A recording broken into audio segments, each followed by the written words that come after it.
جب یہ شخص مر گیا تو اس کی موت پر یورپ خوش تھا۔ وہ اس کی قبر پر بیٹھ کر ناچ رہے تھے اور شراب پی رہے تھے۔ ان میں سے ایک نے کہا، خدا کی قسم اگر اس قبر کے مالک نے دم لیا ہوتا تو وہ ہم میں سے کسی ایک کو بھی زندہ نہ چھوڑتا اور نہ ہی ہمارے ساتھ آباد ہوتا۔ وہ صلاح الدین ایوبی نہیں ہے، لیکن وہ ایک عظیم شخصیت ہیں جنہیں بہت سے لوگ نہیں جانتے۔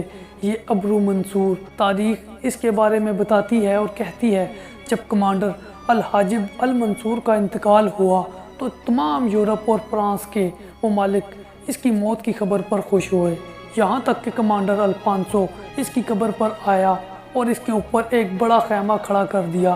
الحاجب المنصور اندلس میں اسلامی فوج کے کمانڈر جب وہ مٹی کے نیچے تھے، الفانسو نے کہا، جہاں تک آپ کا تعلق ہے، آج آپ مجھے دیکھ رہے ہیں، میں مسلمانوں اور عربوں کے ممالک کا مالک ہوں اور میں ان کے عظیم ترین رہنماؤں کی قبر پر بیٹھا ہوں۔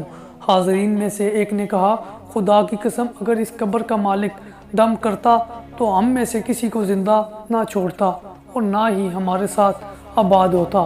الفانسو نے غصے میں آ کر اپنی تلوار تان لی، یہاں تک کہ اس کی بیوی نے اس کا بازو پکڑ لیا اور کہا، کہنے والا ٹھیک کہہ رہا ہے، کیا اسے ہماری طرح اپنی قبر پر سونے پر فخر ہے؟ خدا کی قسم اس سے اس کی عزت بڑھے گی، اس کی موت سے بھی ہم اسے شکست نہیں دے سکتے۔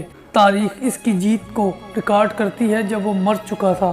حاجب المنصور محمد بن ابی عامر العمیری، وہ جنوبی اندلس میں سن 326 ہجری میں پیدا ہوئے۔ اس نے مسلمانوں کی فوج میں رضاکارانہ خدمات انجام دی اور اپنی ہمت کی وجہ سے قرطبہ میں پولیس کا سربراہ بنا۔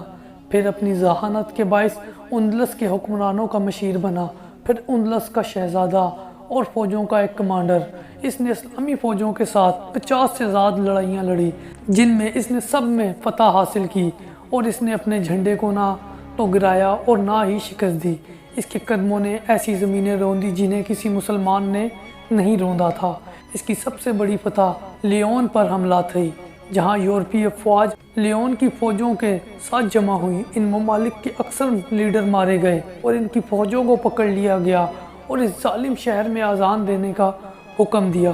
مغرب کے ممالک اور فرینکوں کی اس سے شدید دشمنی تھی، کیونکہ ان کے آقاؤں اور لیڈروں کی بڑی تعداد ماری گئی تھی۔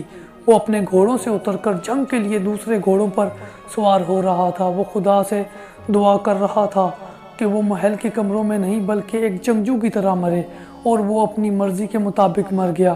وہ فرانس کی سرحدوں پر حملہ کرنے کے لیے مارچ کے دوران انتقال کر گیا۔ وفات کے وقت ان کی عمر 60 سال تھی، جس میں سے 25 سال سے زیادہ آپ نے جہاد اور فتوحات میں گزارے۔ المنصور اپنے رب سے ملاقات کے لیے گئے اور ان کا نام مسلم تاریخ میں ہیروز کے ناموں کے ساتھ امر رہے گا۔ اس کا ارادہ تھا کہ جنوبی فرانس کے شہروں کو پیرینیز میں گھس کر کھول دیا جائے۔ کیا آپ جانتے ہیں کہ فرانس کے رہنما الفانسو نے اپنی قبر پر خیمہ کیوں لگایا؟ مسلمانوں کی جنگوں اور فتوحات کی خاک اپنی جیب میں اٹھائے ہوئے فلاسک کے ساتھ شہید ہوا۔ وہ شہید ہوا اور اس کے جسم پر ان لڑائیوں کے زخم ہیں جو اس نے خدا کی گواہی دینے کے لیے لڑی۔ اس کی ساری فکر اپنے رب سے ملاقات کی ہے اور اس کے پاس اس کی شفاعت کے لیے کچھ ہے۔ یہ وہی ہے جو وہ ہمیں اسکولوں اور یونیورسٹیوں میں پڑھانا پسند نہیں کرتے جب ہم عظیم تھے۔